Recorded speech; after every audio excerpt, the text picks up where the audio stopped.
Hey y'all, welcome to the channel. Today we're checking out top 10 British characters played by non-British actors. They're no Dick Van Dyke, thankfully. Welcome to Watch Mojo UK, and today we'll be counting down our picks for the top 10 British characters played by non-British actors. Before we begin, we publish new content every day, so be sure to subscribe to our channel and ring the bell to get notified about our latest videos. For this list, we'll be taking into consideration entries from films only, with the most memorable performances that don't just focus on the accent. Also, they have to be strictly British characters and not fantasy dwellers, such as Lord of the Rings or Game of Thrones characters. Also, characters such as Mrs. Doubtfire, who was played by an American actor playing an American character playing a British character, will not be up for contention. This should be interesting because a lot of times British actors play American characters, and I feel like there's a mystique about British actors in America where they're better. And a lot of times they are. I mean, really. And I think the only reason that a film would cast an American to play a British person is if the American actor was a big enough name that they could sell tickets, get butts and seats. That's probably the only reason. Not because their acting's better, not because their accent is better. Maybe. I don't know. There's a lot that goes into casting. Did they show on this already? They showed Meryl Streep, Johnny Depp, Mike Myers, Renee Zellweger, Glenn Close. Wonder who else they'll say. It's hard to predict. Anyway, let's see.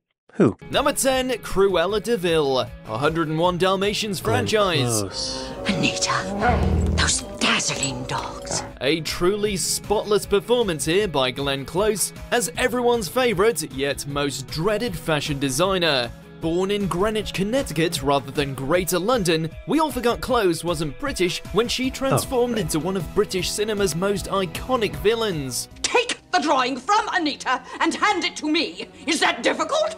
We simply can't imagine her being played by anyone else, especially with the Hollywood smile added to the mix by Miss Close. Take it!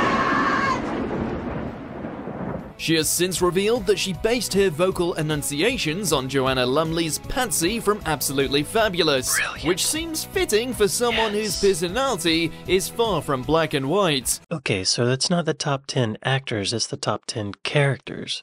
Okay, what's Glenn Close up to now? I feel like I saw her in something recently. Fantastic actor. She's been nominated 8 times for Academy Awards and 3 Grammy Awards. She's a nominee for an EGOT. Her father was a doctor, her mother was a socialite. Maybe that's why she's good British. She's aristocracy in a way. During her childhood, Close lived with her parents in a stone cottage on her maternal grandfather's estate. That sounds really British.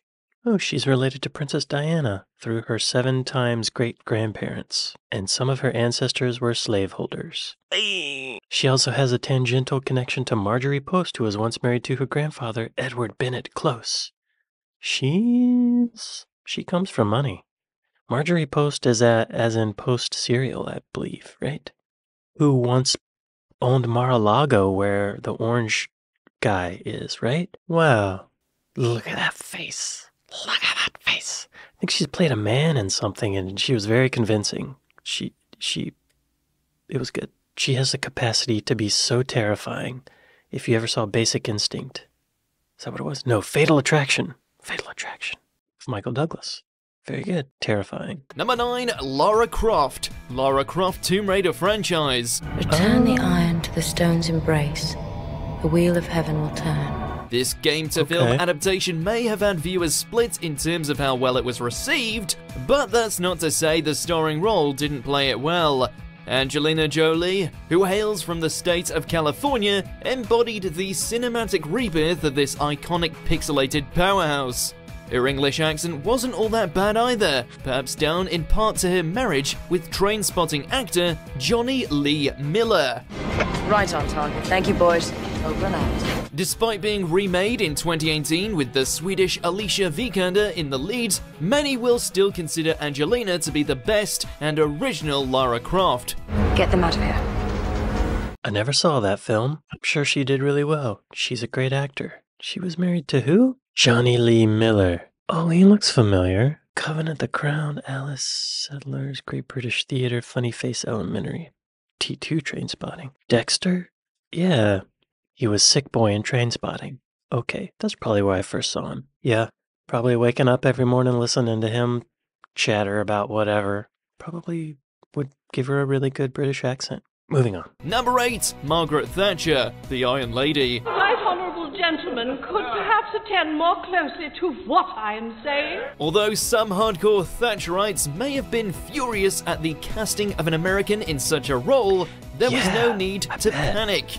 Meryl Streep's stint as Maggie the Milk Snatcher was so good that she even won Best Actress at the 84th Annual Academy Awards, as well as a BAFTA, plus numerous others. If you live in this country, you must pay for the privilege. Streep is truly a lady of 1,000 faces, and has been known to play iconic women from throughout history, including Emmeline Pankhurst and Julia Child. And this role is certainly up there with the best. On behalf of those who have had to fight their way up and who don't feel guilty about it. I didn't think about that. She's such an iconic British person. I bet some Brits were really shocked that she was cast as Margaret Thatcher. The Iron Lady shows Thatcher still divides Brits. With hairdo, handbag, and hubris, she dominated and divided Britain for decades. Now a film about Margaret Thatcher is doing it all over again.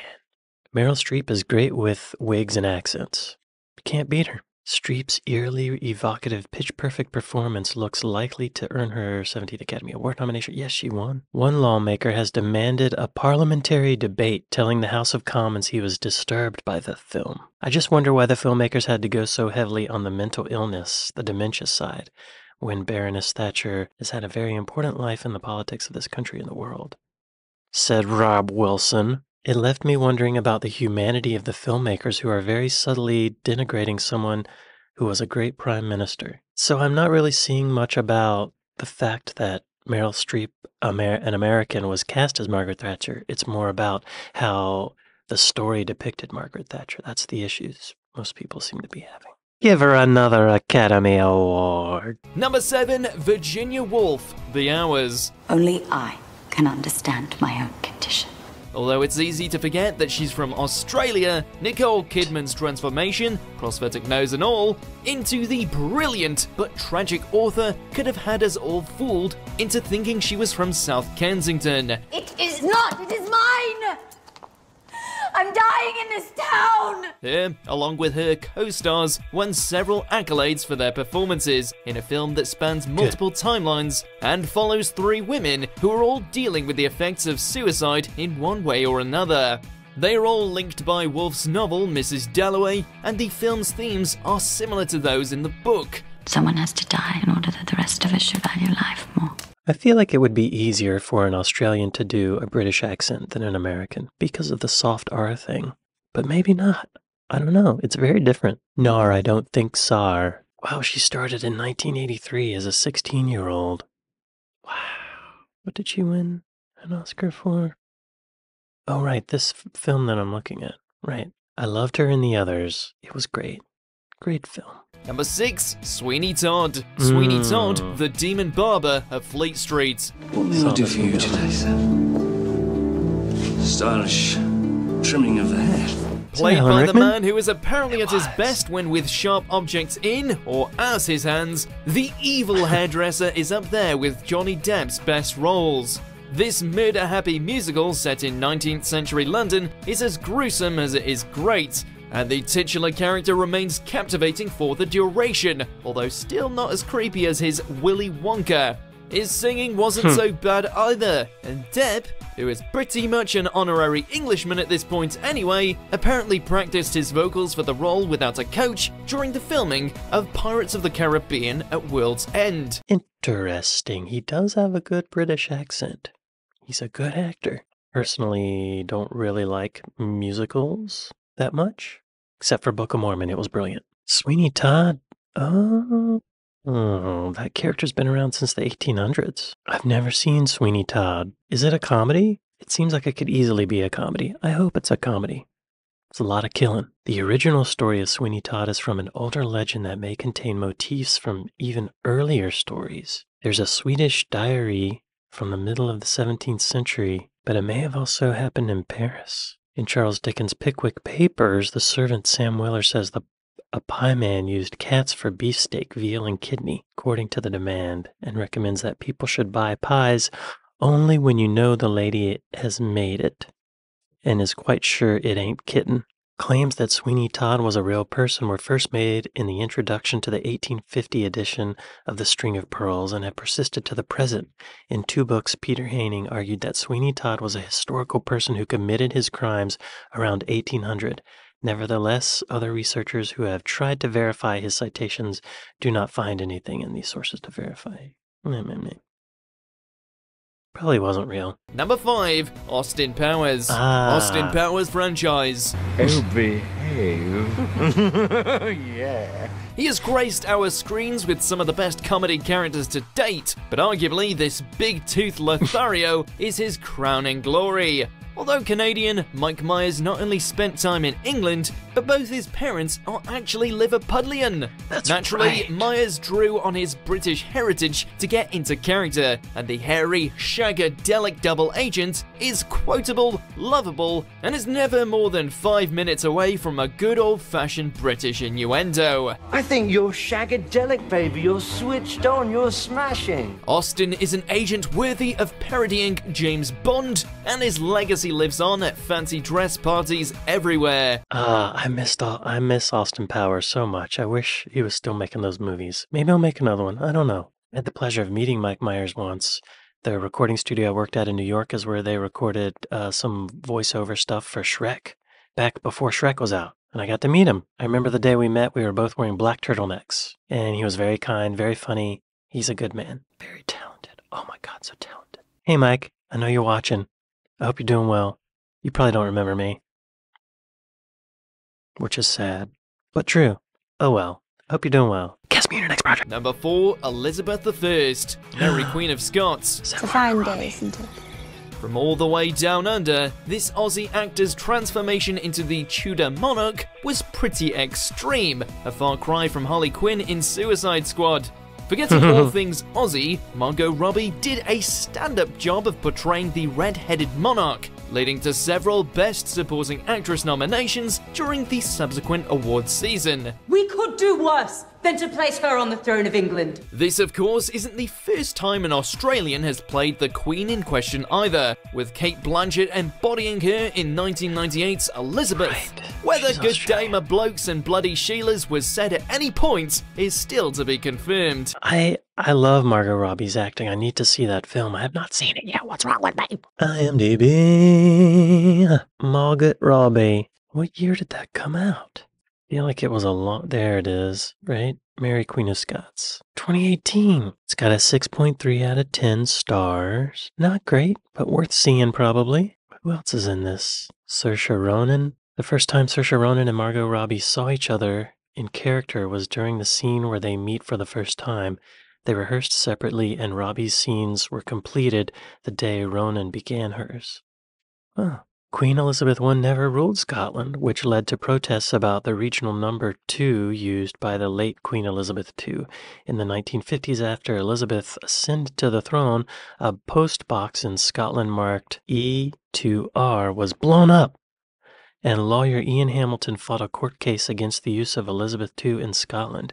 The lyrics of the folk song Coronation Coronach, probably saying that wrong, include the lines, "How can ye hae the second Liz when the first yen's never been?"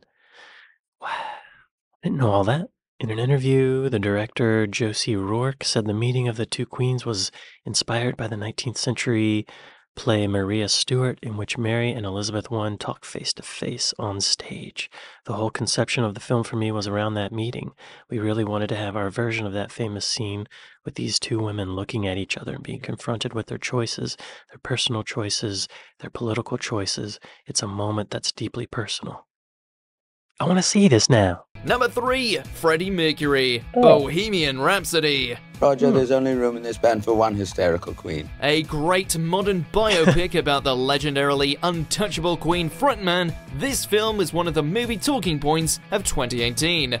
And at its helm, Rami Malek channeled his inner Freddie brilliantly. During the live performance sequences, the Los Angeles-born actor worked tirelessly with choreographers to get every one of the late singer's nuances and movements just right, and it paid off well. Despite not being the first actor considered for the role, that being Sacha Baron Cohen, Malik did the Don't Stop Me Now singer justice, despite his almost over-the-top fake teeth. Why don't you get your teeth fixed? I live in Britain, I don't want to stand out. Number 2, Sherlock Holmes.